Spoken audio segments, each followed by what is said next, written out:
श्री सीतारामाभ्याम नमः। दोहावली जटायु का भाग्य। तुलसीदास जी कहते हैं कि गिरधराज जटायु को धन्य है जो सीता के छुड़ाने के लिए घायल हुई और नीच शरीर होने पर भी प्रभु की गोद में उनके मधुर मुखार बिंद को निरखते हुए ही मनोहर मृत्यु और मुक्ति प्राप्त की। तुलसीदास जी कहते हैं कि गिरधराज की इस प्रकार की दुर्लभ मृत्यु का समाचार सुनकर विरक्त कर्मयोगी भक्त ज्ञानी मुनि सिद्ध ऊंच और नीच सभी उनकी ईर्ष्या करने लगे। सबने चाहा कि हमें भी ऐसी ही मृत्यु मिले। आज तक कितने मर गए, वर्तमान में कितने मर रहे हैं और भविष्य में घड़ी पहर के अंतर से सभी मरेंगे ही। परंतु आज तक जटायु की सी सुंदर मौत किसी ने नहीं पाई। कोई मरने पर मुक्त होता है, कोई जीता ही मुक्त जीवन मुक्त हो जाता है। मुक्त मुक्त में भी भेद होता है। तुलसीदास जी कहते हैं इन सभी मुक्तियों से बढ़कर गिरधराज की मृत्यु हुई। श्री रघुनाथ जी ने पीड़ा से घायल जटायु को देखा। उस धीर बुद्धि जटायु ने भी दोनों भाइयों को नेत्र भरकर देखा। देखते ही पीड़ा मुक्त होकर उन्हें सीता जी का समाचार सुनाकर सीताराम सीताराम कहते हुए और भगवान को देखते हुए ही उनकी गोद में शरीर छोड़ दिया। कृपा के समुद्र श्री रघुनाथ जी ने अपने पिता श्री दशरथ जी से 10 गुनी भक्ति सहित उनका मृतक संस्कार किया और भाई लक्ष्मण जी सहित उसकी मृत्यु के लिए शोक करने लगे। राम कृपा की महत्ता।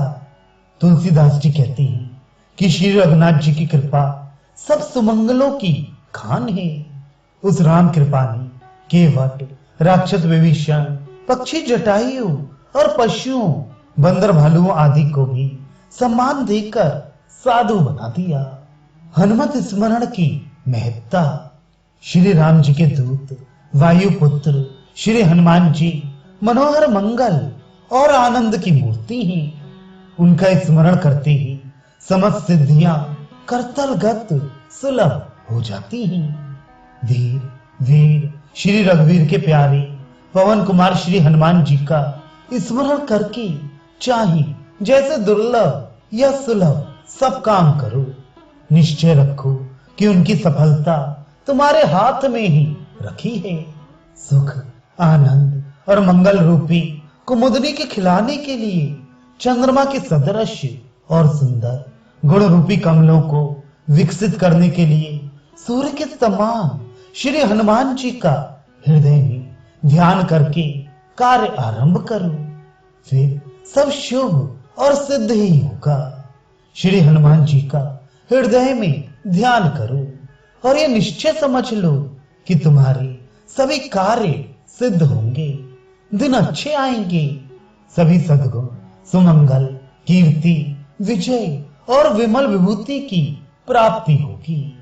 शूरों के शिरोमणि साहसी सुबुद्धिमान श्री पवन कुमार का स्मरण करते ही स्मरण करने वाले को सब सुख संपत्ति आनंद और मंगल देने वाले ही। बाहु पीड़ा की शांति के लिए प्रार्थना। हे दया निधान हनुमान जी, देखिए तुलसीदास के शरीर रूपी सरोवर के सुख रूपी कमल को ये भुजा का रोग रूप हाथी बलपूर्वक नष्ट कर रहा है। इससे मुझको बचाइए, क्योंकि आप केसरी नंदन है। सिंह का बच्चा ही मतवाले हाथी को परास्त कर सकता है। मेरी भुजा पेड़ के कोटर के समान है, उसमें रोग रूपी सर्प जबरदस्ती घुस गया है। हे गरुड़ वाहन हरि, उसे आप शीघ्र निकाल डालिए, जिससे मेरा कष्ट दूर हो। मेरा भुजा रूपी वृक्ष सुख रूपी पक्षी का निवास स्थान था, उसमें दुष्ट रोग रूपी बुरी आग लग गई है। हे हनुमान जी, शीघ्र ही इस दीन के भले के लिए श्री राम कृपा रूपी जल सींच कर उस आग को बुझा दीजिए, क्योंकि राम कृपा आपके ही अधीन है।